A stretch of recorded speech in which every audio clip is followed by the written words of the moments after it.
Hello students, कैसे हैं आप। आज क्लास में हम संट इसको विस्तार से समझेंगे और इसके लिए सूत्र की स्थापना करेंगे। तो सबसे पहले हम संट के परिभाषा को जानते हैं।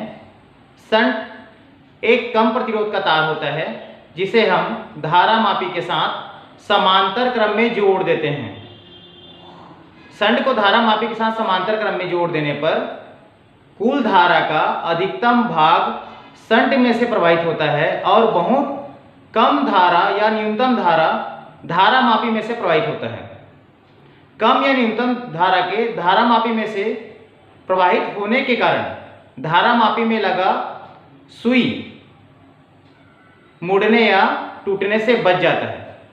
यदि धारामापी में से अधिकतम धारा प्रवाहित होता तो धारामापी में लगा हुआ सुई मुड़ या टूट सकता है या फिर धारामापी में लगा हुआ तार जल सकता है। इन संभावित त्रुटियों से बचने के लिए हम धारामापी के साथ एक कम प्रतिरोध के तार को जोड़ देते हैं जिसे हम संट कहते हैं। जैसे कि आप देख रहे हैं यहाँ पे एक चित्र बना हुआ है।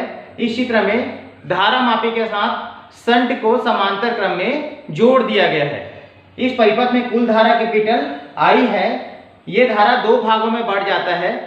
धारामापी में से होकर बहने वाली धारा Ig है और संट में से बहने वाली धारा Is है। हम जानते हैं ओम के नियम से V के बराबर होता है IR। V के बराबर होता है IR। V को बोलते हैं उस चालक के सिरों पर उत्पन्न विभवांतर, I को बोलते हैं उस परिपथ बहने वाली धारा और R को बोलते हैं उस परिपथ का प्रतिरोध। आगे हम संट के लिए सूत्र की स्थापना करेंगे। सूत्र की स्थापना में जाएंगे।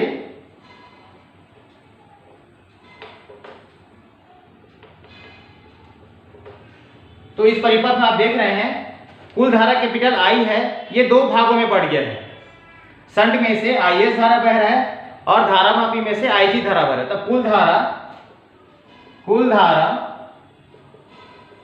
I के बराबर होगा Ig प्लस Is। इसको हम समीकरण नंबर 1 मान सकते हैं। अब हम जानते हैं ओम के नियम से V के बराबर होता है IR।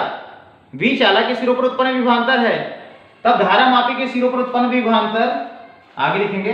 धारामापी के सिरों पर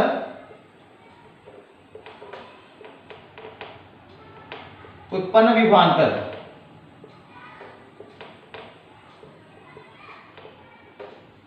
तो इसके बराबर होगा। आप देख रहे हैं धारामापी का प्रतिरोध कैपिटल G है और वहां पर बहने धारा Ig है। तो ये होगा Ig। आगे लिखेंगे संट के सिरों पर उत्पन्न विभवांतर। संट के सिरों पर उत्पन्न विभवांतर संट के सिरों पर उत्पन्न विभवांतर तो ये होगा Is संट में से बहने वाली धारा है और S संट का प्रतिरोध है। हम जानते हैं कि प्रतिरोधों को समांतर क्रम में जोड़ देने पर विभवांतर का मान समान होता है। इसलिए यहां होगा S बराबर होगा Ig। S G के नीचे चले जाएगा और Ig Is के नीचे आएगा। तो Is अपान Ig के बराबर होगा G अपान S। इसको मान सकते हैं हम समीकरण नंबर 2। समीकरण 2 के दोनों पक्षों में हम अब धन 1 जोड़ देंगे, +1 जोड़ देंगे। आगे लिखेंगे समीकरण 1 के दोनों पक्षों में समीकरण 2 के दोनों पक्षों में धन 1 जोड़ने पर ये होगा Is अपान Ig +1। इधर होगा G अपान S +1। इसका एलसीएम निकाल देंगे लघुत्तम समापवर्तक। तो ये होगा Is प्लस Ig अपान नीचे में आएगा Ig बराबर होगा G प्लस S अपान S। आगे Is प्लस Ig के बराबर हमारे पास है I। तो ये होगा आगे I अपान Ig के बराबर होगा G प्लस S अपान S। इसको मान सकते हैं हम समीकरण नंबर 3। यहां लिख सकते हैं जबकि I बराबर Is प्लस Ig अर्थात परिपथ का कुल धारा अब यदि इसको पलट देंगे तो नीचे वाला ऊपर आ जाएगा, अर्थात IG ऊपर आ आएगा और I जो है वो नीचे चले जाएगा। तो ये होगा IG अपान I बराबर होगा S अपान G प्लस S। इसको मानेंगे समीकरण नंबर 4। इस सूत्र की सहायता से हम धारा मापी में से प्रवाहित होने वाली धारा के मान को निकाल सकते हैं। अब यदि धारा मापी में से कुल धारा का nवां भाग प्रवाहित होता है, धारा मापी में से कुल धारा का nवां भाग प्रवाहित होता है, तो आगे निकालेंगे हम। ये होगा IG के बराबर होगा 1/n गुणा I। तो I बराबर किस तरफ आएगा, तो IG अपान I के बराबर होगा 1/n। इसको मानेंगे समीकरण नंबर 5, समीकरण 4 व 5 से।